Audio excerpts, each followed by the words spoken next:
Aquele cântico que vocês cantaram no início, que fala que Cristo nos libertou do império das trevas. Quando diz que eu e você não somos mais escravos do medo, mas nós somos filhos de Deus. E se há algo que o diabo sabe trabalhar, é em cima das nossas emoções.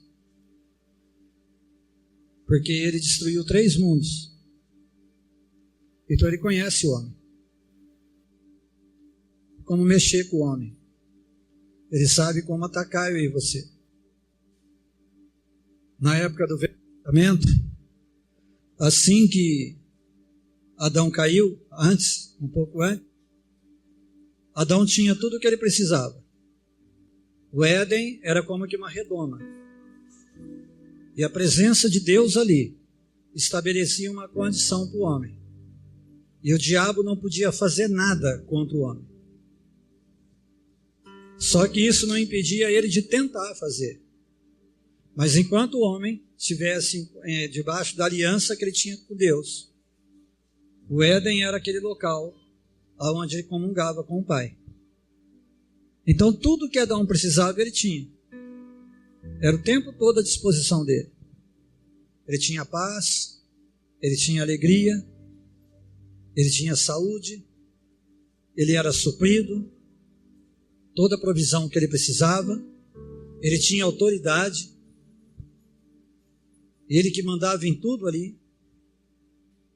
Não existia medo, o medo só veio com o pecado,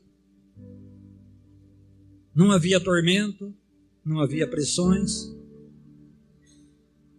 era realmente um paraíso. A palavra Éden no original significa jardim de delícias, era uma delícia aquele lugar. Mas quando o diabo entrou ali, e ele entrou só por um motivo, porque Adão entregou a chave para ele, Adão deu autoridade, então junto com ele trouxe a própria natureza dele, que é o mal, que é as trevas. E naquele exato momento que Adão caiu, toda aquela condição de trevas entrou em Adão. Então pela primeira vez Adão sentiu medo.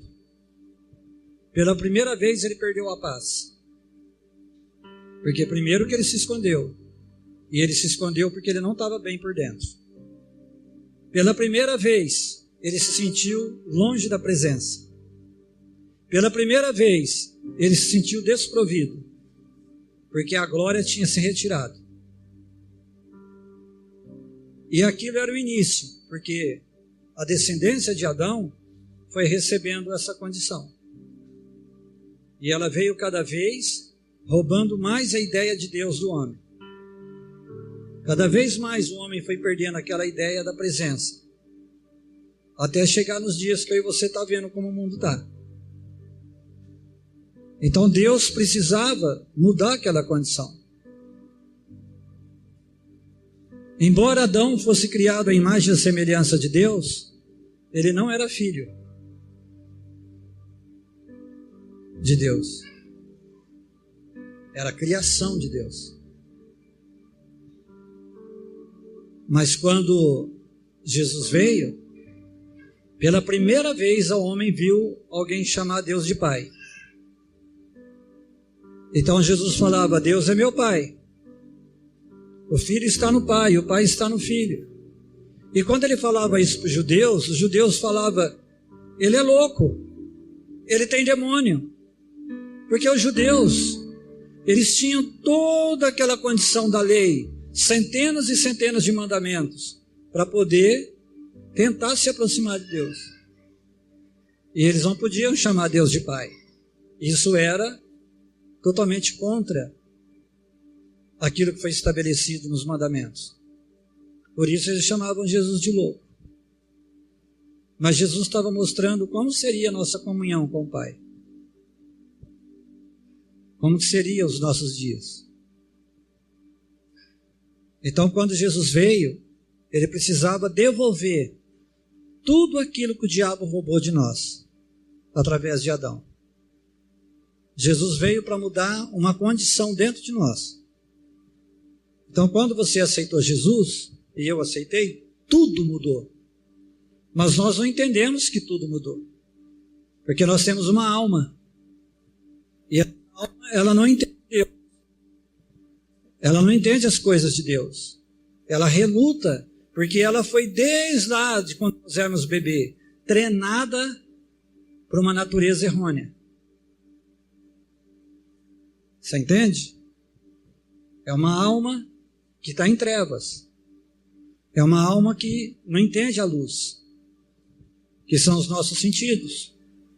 Então o diabo, por saber disso, ele aguça cada vez mais a nossa alma, ele ataca os nossos sentidos. Ele mexe com os nossos sentimentos. É na nossa mente que ele joga tudo. Joga medos, joga sugestões, joga sintomas, joga tristeza, joga desespero, joga ansiedade, joga dúvida. É nos nossos sentimentos. Ah, Deus diz assim, mas eu estou me sentindo assim. Ah, Deus diz assim, mas que Ele me supre, mas eu não tenho nada no bolso. Ah, Deus diz que é a minha alegria, mas eu estou triste, eu vou fazer o quê? Não é assim? Tem gente que quando você diz, olha irmão, a alegria do Senhor é a tua força. Ah, irmão, mas eu estou triste, e daí? Não é assim? A pessoa se ofende quando você fala isso. Porque a alma dela acostumou na escravidão. Ela acostumou a ser escravo do medo. Porque o medo abrange tudo, você entende? Quando o pecado entrou, ele trouxe toda uma condição, como é que eu vou te dizer? Ele trouxe toda uma não vem a palavra? Um estoque, vamos colocar assim, de coisas ruins. Acompanhou ele. Ele trouxe um baú junto com ele, cheio de tranqueira, para jogar em mim e em você. Então o medo, o pecado, ele foi a porta que abriu condição para isso. Então quando nós estamos louvando, eu não sou mais escravo do medo, eu sou filho de Deus, nós não temos ideia do que nós estamos cantando. E eu me incluo nisso. Nós não temos ideia da verdade que está contido nisso. Que eu não sou mais escravo. Eu não estou mais sujeito ao diabo. Por isso que lá em Tiago, o apóstolo Paulo, Tiago diz, achegai a Deus e resisti ao diabo, e ele fugirá de você. E apóstolo Pedro diz, não deis lugar ao diabo. Você entende? Por que eles estão falando isso? Porque é um direito nosso agora. Você tem essa autoridade, que tinha sido roubada, mas foi devolvida para mim e para você. Foi isso que Jesus fez, quando deu o corpo e o sangue dele. Ele foi o preço, ele foi a exigência do céu, para restaurar o homem. O céu exigia uma expiação, ele exigia um sacrifício. O pecado tinha entrado através de um homem e tinha que sair através de um homem. Você entende? Mas tinha que ser um homem justo, um homem que não tinha pecado, um homem santo. Então Jesus veio. E Jesus aqui na terra era Deus, mas num corpo. E aí ele tinha que subir naquela cruz para pegar eu e você de volta. Para comprar eu e você, para redimir eu e você, para justificar eu e você, para santificar eu e você. Só Jesus podia fazer isso. Então, quando hoje o diabo ataca eu e você, ele está cometendo uma ilegalidade diante do céu, porque ele não tem mais esse direito, mas ele é um rebelde, então ele ataca. Ele não tem mais o direito de torturar eu e você, mas ele tortura. Versilei, mas e Deus não faz nada? Não, ele não pode fazer mais nada, porque agora a parte que tem que fazer é nossa. A autoridade foi dada para você. A condição foi dada para mim e para você. O poder foi dado para mim e para você. Não é que Deus não quer fazer, não é que Ele não pode, não é que Ele não tem vontade, Ele fez tudo. Olha o que João diz: Deus amou o mundo, amou eu e você, de tal maneira que Ele veio Ele mesmo, na presença do Filho, se entregou e subiu naquela cruz. Agora, você quer amor maior que esse? Você quer renúncia maior que essa? Você quer garantia maior que essa? Você quer razão maior que essa? Você quer certeza maior do que essa? Você quer verdade maior do que essa? Se Ele me amou e amou você de tal maneira que subiu na cruz por mim e por você. E para que Ele subiu na cruz? Para nos tirar das garras do diabo. Foi só para isso que Ele subiu. Para nos pegar de volta. Para dizer: você é meu. Foi para isso que Ele subiu na cruz. Por isso que quando o inimigo nos ataca, Deus espera que eu e você responda à altura. Qual é a base que eu tenho? Ele. Qual é a condição que eu recebi? Dele. Mas, Versilei, eu não me sinto digno, eu sou pecador. Não entra, agora não é mérito disso. Não é porque você é bonzinho. Não é porque você se sente merecedor. É porque Ele fez e acabou. Ele tomou meu lugar. Ele tomou o seu. Tomou meu lugar em quê? Em tudo. Abre 1 Pedro 2,24. Versículo 21. Perdão. Pedro 2,21. Amém? Porque para isto sois chamados, pois também Cristo padeceu por quem? Por mim. Isso mesmo. Porque também Cristo padeceu por nós, ou padeceu por mim, deixando-nos o exemplo para que sigais as suas pisadas, o qual não cometeu pecado, nem na sua boca se achou engano, o qual, quando o injuriavam, não injuriava, e quando padecia, não ameaçava, mas entregava-se àquele que julga justamente, levando Ele mesmo em seu corpo os nossos pecados, o meu e os teus pecados, para que nós, mortos para os pecados, pudéssemos viver para a justiça, e pelas suas feridas fostes sarados.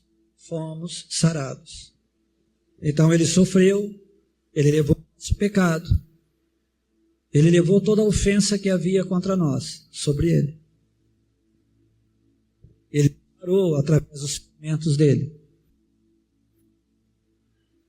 Ele não vai fazer isso, Ele fez. De uma vez por todas.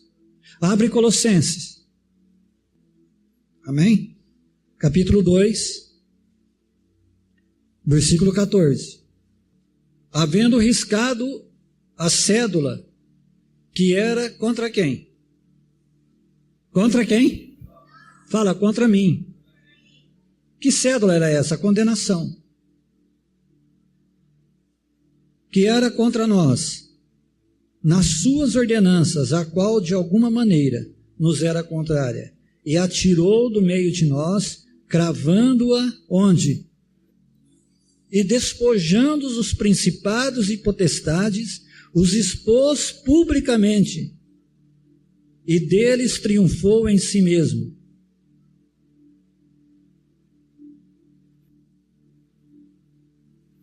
Tudo também você. Tudo que contra eu e você hoje foi cravado em Jesus na cruz. A cédula, a condenação foi cravada nele. E ele pegou e despojou o diabo lá na cruz. Triunfou dele, o expôs ao desprezo, à vergonha. Agora eu te pergunto, quem é que joga todas essas tranqueiras contra eu e você?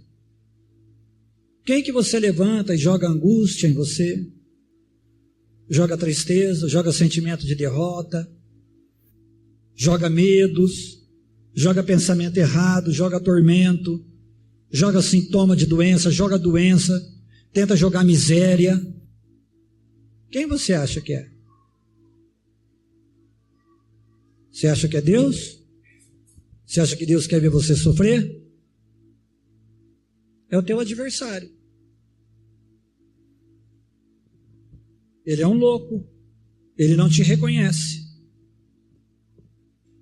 Então ele te acusa o tempo todo. Você lembra que o apóstolo Pedro chama ele de adversário das nossas almas? Por quê? Porque ele combate a nossa alma, os nossos sentimentos, o tempo todo. E a palavra está dizendo que ele não pode mais fazer isso. Ou seja, ele não tem o direito. Ele não tem esse direito. Mas não impede ele de tentar. E ele tenta comigo, ele tentou com Jesus, não vai tentar com você? Jesus tinha acabado de ser cheio do Espírito Santo. Foi levado para o deserto. E quem que vem? O diabo. Ficou os dias tudo lá tentando Jesus.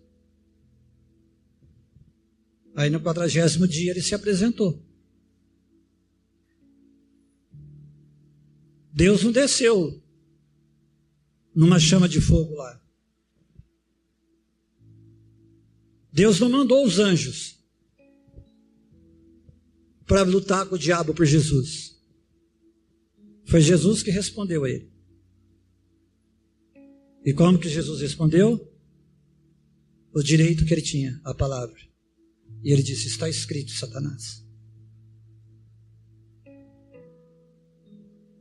Depois que Jesus permaneceu firme e o diabo se retirou, a palavra diz que os anjos vieram alimentar Jesus.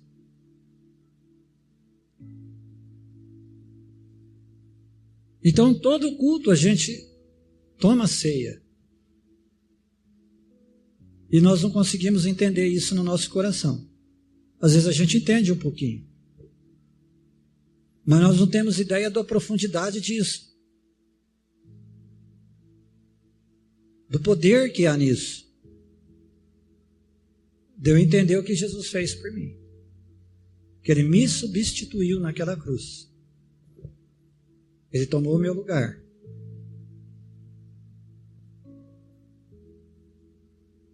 Ele tomou o seu lugar.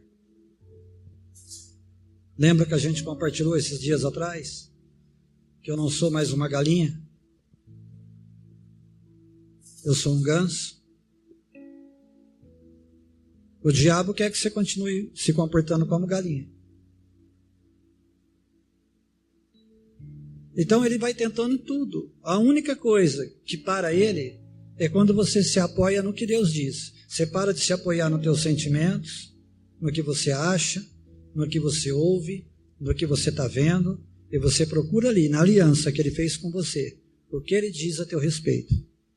Quando o diabo depara com isso, é o que para ele. Por isso que ele diz, achega a mim, e depois você resiste o diabo. E ele fugirá de você. O achegar que Deus está falando é se apoiar no que ele pensa a meu respeito, no que ele diz a teu respeito. O se achegar é buscar Deus como quem tem razão. Não, Senhor, se tu diz assim, é assim. E o inferno, tudo tem que se curvar diante disso. Mas a primeira coisa que tem que se curvar somos nós. Eu e você. E como é que eu me curvo, Senhor? Me firmando na palavra dele. Olhando só para o que ele diz. E não quer dizer que o diabo não vai chamar a nossa atenção.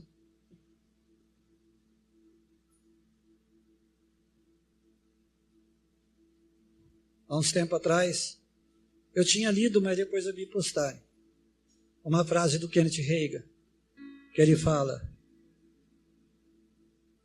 eu preguei saúde, às vezes estando enfermo. Preguei prosperidade, estando sem dinheiro. Preguei Como é que é a outra? Paz, uma coisa assim. Passando por momentos difíceis. Porque eu sempre preguei e olhei para a palavra. Sabe o que ele está dizendo? Que ele viveu o ministério dele sem olhar para a circunstância. Que a circunstância estava lá, mas ele estava olhando para o que Deus disse. E todos nós passamos por isso. Todos nós chegamos no momento que você tem que decidir para onde você vai olhar. Você entende? É atravessar o Mar Vermelho. Se você for olhar as ondas, se olhar aquele vazio no meio, mas você falar, e se a água fechar? Não. Você tem que confiar que alguém está segurando as águas. E que você vai chegar do outro lado. Que aquele que começou boa obra, ele completa. É dessa maneira, não tem outra. Você entende? O andar pela fé é esse.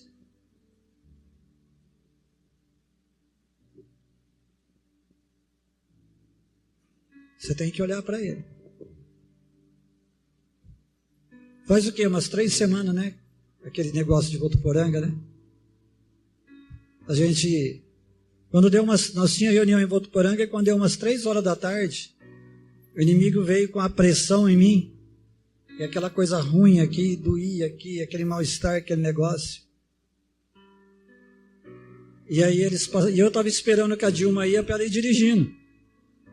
Falei, ela vai dirigindo e eu vou orando. E ela não foi. E o tempo armou de chuva e nós pegou chuva quase o caminho todo. E indo para lá. E aquilo fazia assim, ó. Mas ruim.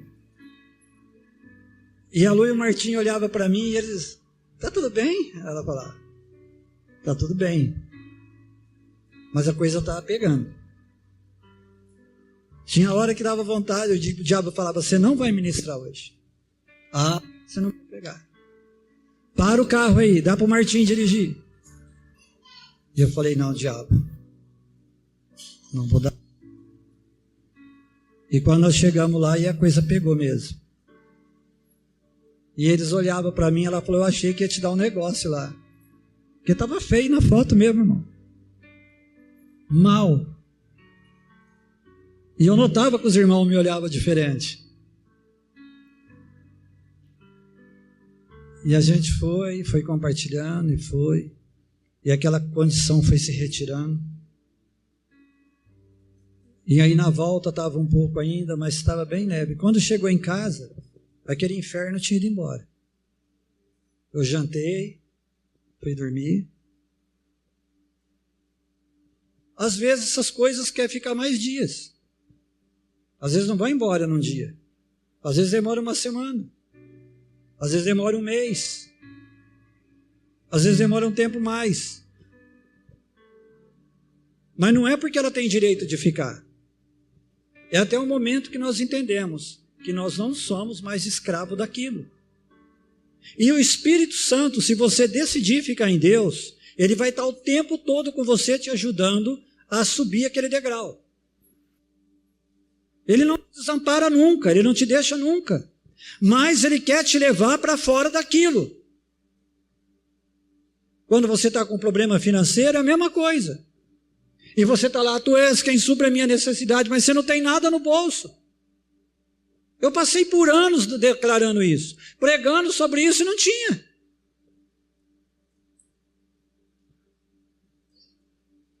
Mas como diz o Kenneth Reagan, eu olhava para um lugar. Eu olhava para ele. E lá ele diz, sou eu que encho tua boca de bens. Sou eu que supro as tuas necessidades. Versileia, mas até quando vai isso? Enquanto você estiver nessa terra, você vai ter que aprender a andar nesse lugar.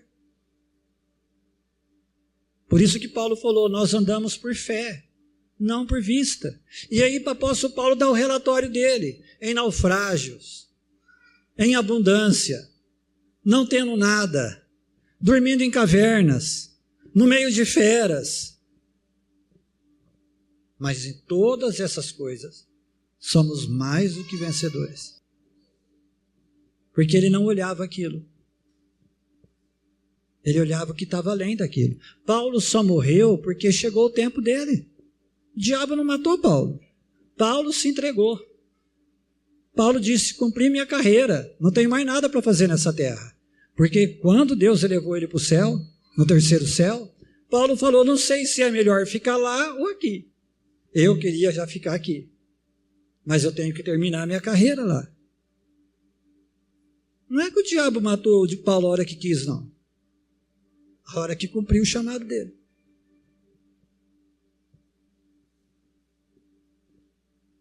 Ele pegou João, tacou João dentro de tacho de óleo quente, tacou João de cima de uma pedreira, colocou João numa ilha cheia de cobras, e João continuou lá vivo.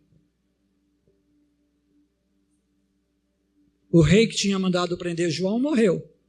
Aí o outro que entrou falou, solta João.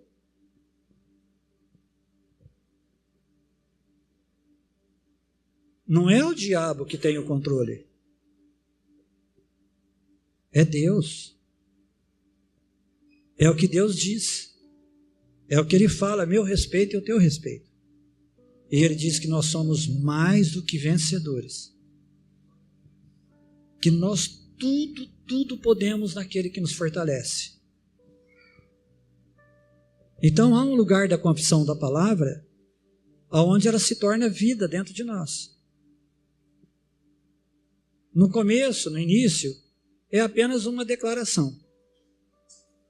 Mas há um lugar que o Espírito Santo leva eu e você, e que isso libera o Espírito Santo para nos colocar numa outra condição. Que nós, às vezes, não conseguimos entrar lá porque não perseveramos o suficiente. Mas tem esse lugar, aonde ele realmente se torna a nossa força. Você está dizendo, tu és a minha força, mas você ainda está na tua força. Mas chega uma hora que, quando eu conheço a força dele,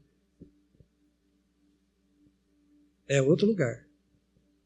Há um lugar onde você diz, tu és quem supre a minha necessidade, tu és, e você está lá tentando de todo jeito se suprir. Mas depois você entra num lugar onde você vê ele te suprindo. Aonde você vê o mover dele, o poder dele operando, e você vê que você não teria condição de fazer aquilo, você vê que foi ele que fez.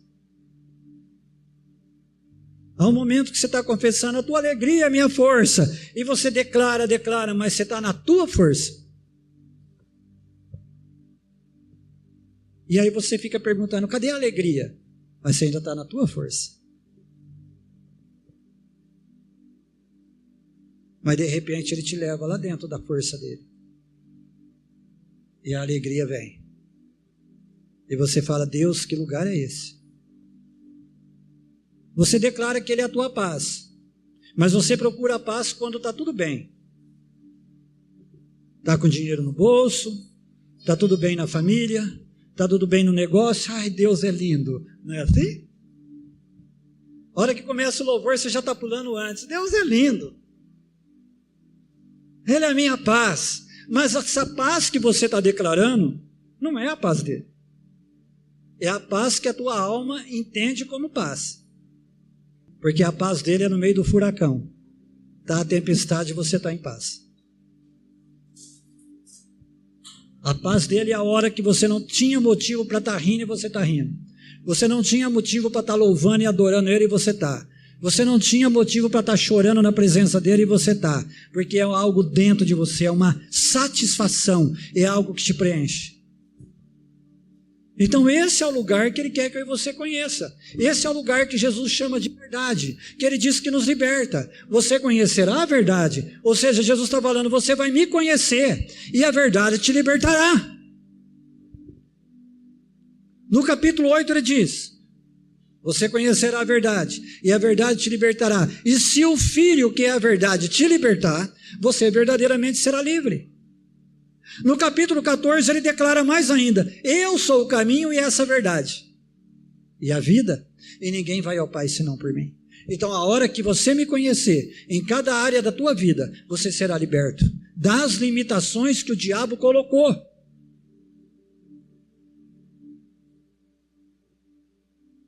Confessar que Ele é o Senhor que te sara quando você está com saúde é fácil. Oh, Jesus é Senhor, levou as minhas enfermidades e as minhas dores. E quando você estiver enfermo, você acha que mudou alguma coisa? É uma circunstância. Não mudou o que Ele fez. O que Ele fez é eterno. Ele tomou o teu lugar naquela área 2000 anos atrás. Então aquilo não é a tua realidade. Aquilo é o diabo se metendo na tua vida. Aquilo não é legal. Você tem que resistir e mandar embora. Porque a verdade é que Ele é o Senhor que te sara. Então nós entendemos muito pouco disso. Que nós não somos mais escravos do medo. Que somos filhos de Deus. Que somos herdeiro dele. Que somos co-herdeiro em Cristo. Você sabe o que significa herdar algo? É algo que foi te entregue, sem você ter feito esforço nenhum. Um pai lá trabalha a vida inteira. A mãe se sacrifica, constrói um patrimônio, pois morre. E o filho que não fez nada, recebe de mão beijada.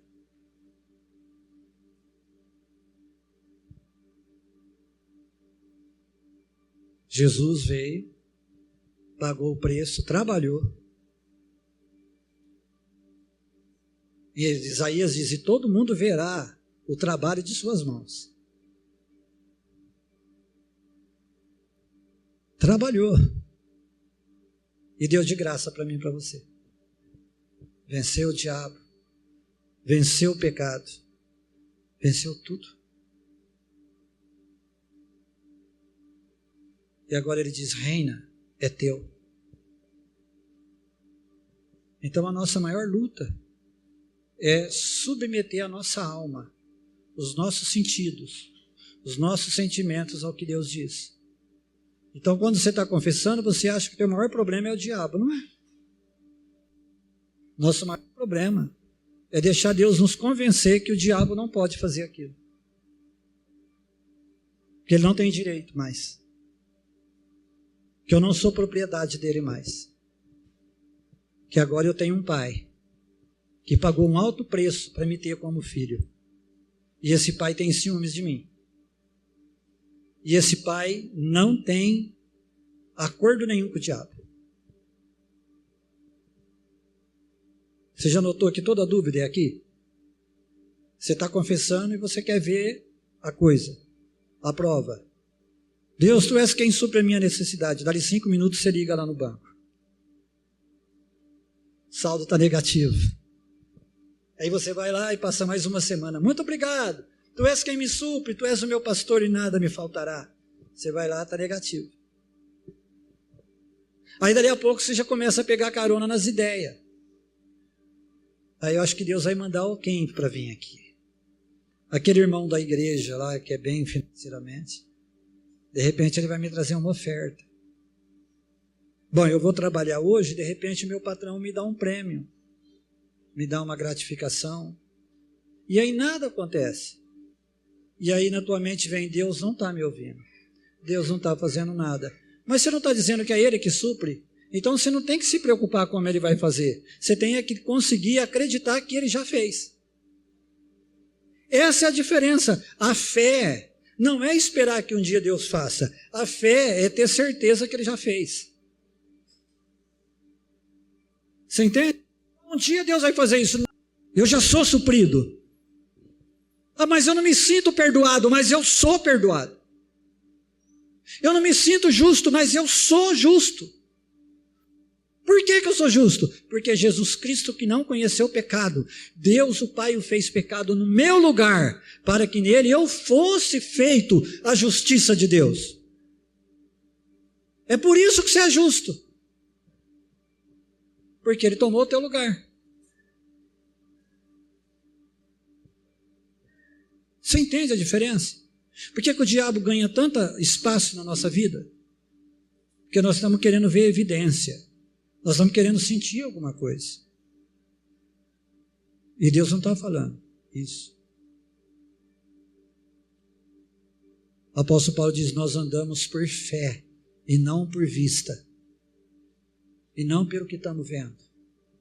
Nós andamos por aquilo que Deus diz. Então é por isso que tem tanta necessidade. Tem gente que não dá valor. Eu dou muito valor em ler muito a palavra, em ouvir muito a palavra, porque a palavra diz o que me pertence. Quem eu sou em Cristo, quem Deus é para mim. Então quando você passa tempo com a palavra, você se satura dela, orando em línguas, orando, o Espírito Santo vai pegar algo daquela verdade e vai tornar vida dentro de você. Quando o diabo nos ataca, a primeira coisa que ele quer é que nós tiramos os olhos da palavra e começamos a olhar pela circunstância. Ele quer te distrair. Ele não quer que você olhe para a palavra. Porque a palavra é a força de Deus na minha vida. Foi dessa maneira que Jesus venceu o diabo. Ele disse, Satanás, está escrito. Você entende?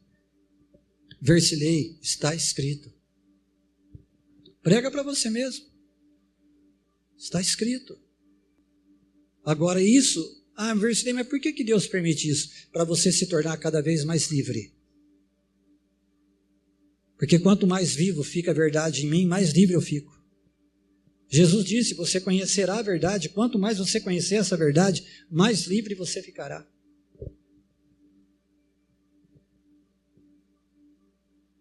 Então ele está dizendo, quando você chegar na minha presença, se examina. Olha para dentro de você.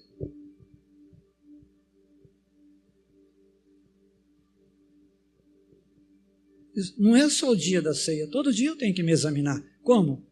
Quando o inimigo está tentando tirar minha paz, me atacando, eu preciso olhar dentro de mim quais os valores que está mais forte aqui. Se é o que Deus diz, ou se é o que o diabo está mostrando.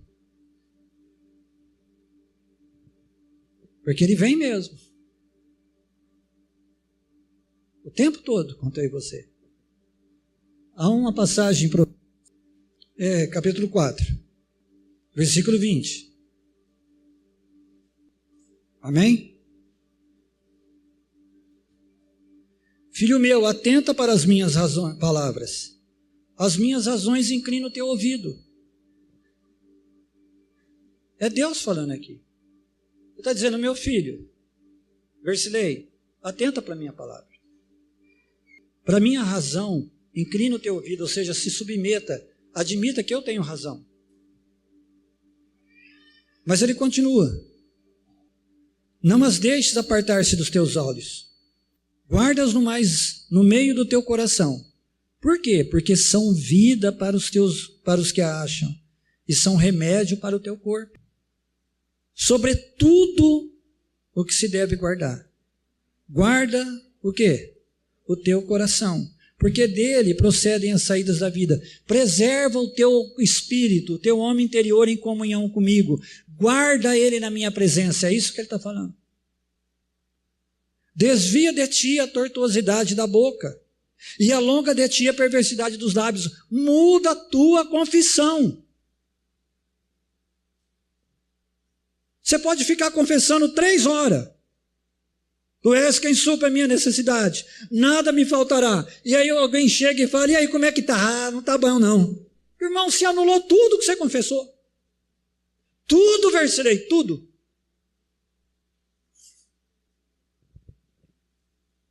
Tortuosidade. Perversidade dos lábios. Confissão errada. Ele está falando, desvia isso de você. Porque o teu tempo de oração, você está ministrando no teu espírito, Deus está ministrando. Mas a hora, olha bem o que aconteceu com Jesus. Ele jejuou 40 dias. Ele tinha sido cheio do Espírito Santo. Deus tinha dito, meu filho amado em quem eu tenho prazer. E o diabo chega na frente dele. Não mudou a confissão. Ele permaneceu firme. Ele diz, está escrito. E o diabo veio de novo e falou, está escrito. E o diabo veio de novo e falou, está escrito. É engraçado.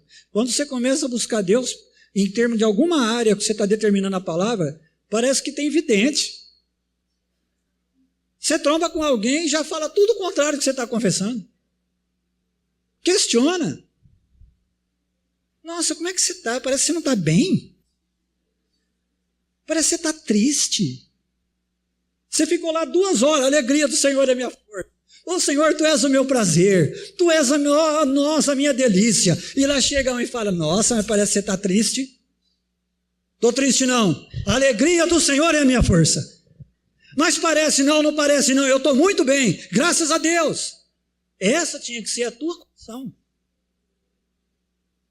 Mas sabe o que você fala? Ah, você acha mesmo? Você sabe que eu estou me sentindo assim mesmo? Ah, o diabo fala, esse é meu. Parece que não, mas é assim. Você está lá, Tu és o Senhor que me salva, muito obrigado. Dali a pouco ele fala, olha lá, está do mesmo jeito. Você é mesmo, não está funcionando. Satanás, pega essa tua mentira e suma em nome de Jesus Cristo, porque meu Deus diz que Ele é o Senhor que me sara e eu estou sarado. Quantas vezes? 1000 vezes. 10.000. Até eu me convencer de que aquela é a verdade para a minha vida. Você entende? Você está confessando, Tu és quem me supre. Aí você levanta e vai fazer comida. Está lá o arroz na metade da vazia, o feijão só dá para aquela vez.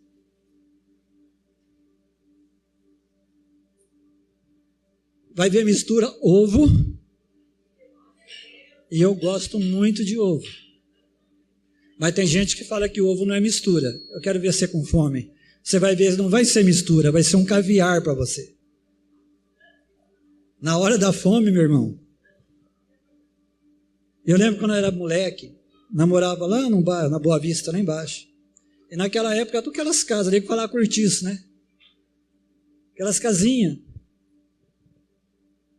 E eu não tinha muro. Os quintal era tudo que dividido com cerca de arame farpado. E tinha gente que plantava aquela espada de São Jorge, e a mãe já usava para corrigir a gente. São Caetano, lembra-te? Tinha uns negócios também, era uns negocinhos verdes. Você quebrava, saía tipo um leite, né? Fazia aquilo lá, falava que era vaquinha. Não tinha vaquinha para brincar, não. E eu lembro que meu pai, uma vez, ele e a minha mãe comprou de um tio deles uma televisão de segunda mão. E os vizinhos não tinham televisão. E era aquelas televisão Philips, preto e branco, lembra? A válvula. E aí à noite ia todo mundo lá assistir novela em casa. Mas os moleques lá queriam saber de novela. Nós ficava brincando e dava fome à noite. E aí tinha uma senhora que o marido dela ganhava muito bem. E eles não tinham filho pequeno, tinham um filho já grande. E ficava aquele saco de pão duro na casa dela. E aí ela tinha a voz fininha, ela falava, vocês querem pão? Quer? Não, eu queria. E aí a minha mãe fazia aqueles bolos cheios de café. E ela vinha com aquele monte de pão e nós, a molecada, cortava, não tinha manteiga. E nem margarina. E a gente pegava, punha óleo no pão, e punha umas pitadinhas de sal, era a nossa manteiga. Mas você não tem ideia de como aquilo era bom. Era gostoso. E a molecada comia até empanturrar. E café puro, não tinha leite, tinha nada. Você entende? Mas aí você vai fazer comida e está lá daquele jeito. Ai, que miséria. Trabalha, nunca tem nada. O marido chega para comer, você precisa dar um jeito. Olha a miséria que está essa casa. Coitado, chega cansado. Trabalhou que nem um burro. E está lá a mulher lá. A mulher sábia que edifica a casa. Se a gente descobrir essa chave. Você está lá comendo pão duro. Você está comendo ovo frito. Mas você está muito obrigado, porque tu és quem me enche a minha boca de bens. E eu te louvo porque tu és quem supre essa dispensa. Muito obrigado porque nada faltará nessa casa. É impossível você não entrar num tempo de provisão. É impossível a provisão não vir. É impossível a tua sorte não mudar, porque Deus não é homem para que minta. Mas é o plantio. Você tem que cuidar da tortuosidade da boca. Você tem que cuidar da tua confissão. Não adianta ler a Bíblia o dia inteiro e não mudar a confissão. Não adianta chegar aqui, louvar e cantar, mas lá na tua casa você não tem confissão da palavra, você confessa só derrota. Não muda, irmão. Esse mês eu dei a minha oferta, vai mudar tudo. Mas a vida está dura demais, vai continuar dura. Olha o que ele continua dizendo. Desvia de ti a tortuosidade da boca.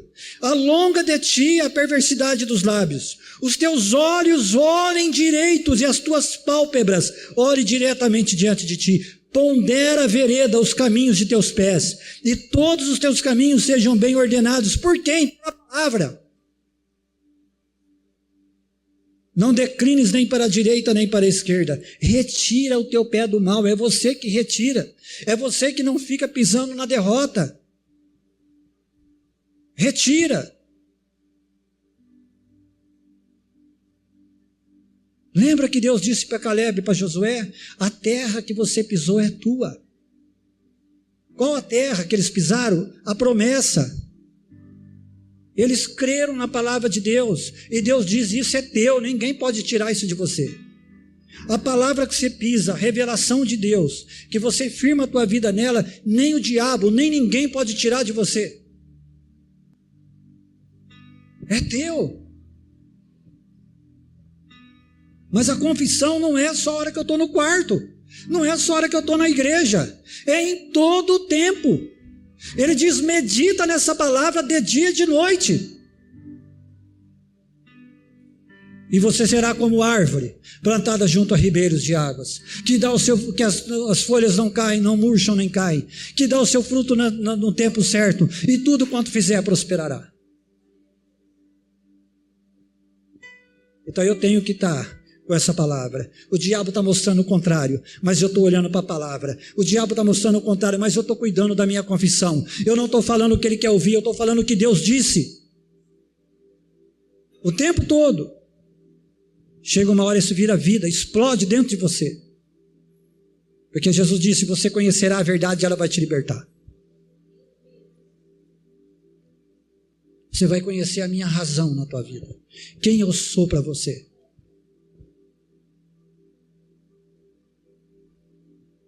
Você entende? Isso tem que mudar, o tempo todo. Vigiai, a palavra diz. Sede sóbrio.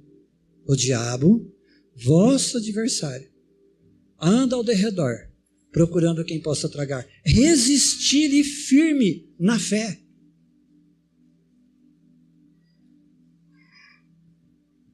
Então muda.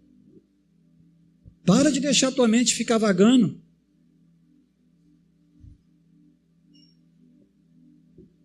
Quando eu comecei a meditar mais no Salmo 91, eu achava que eu entendia a condição da palavra. De um tempo para cá, Deus começou a me abrir um entendimento totalmente mais claro. Do que Ele diz para mim e para você.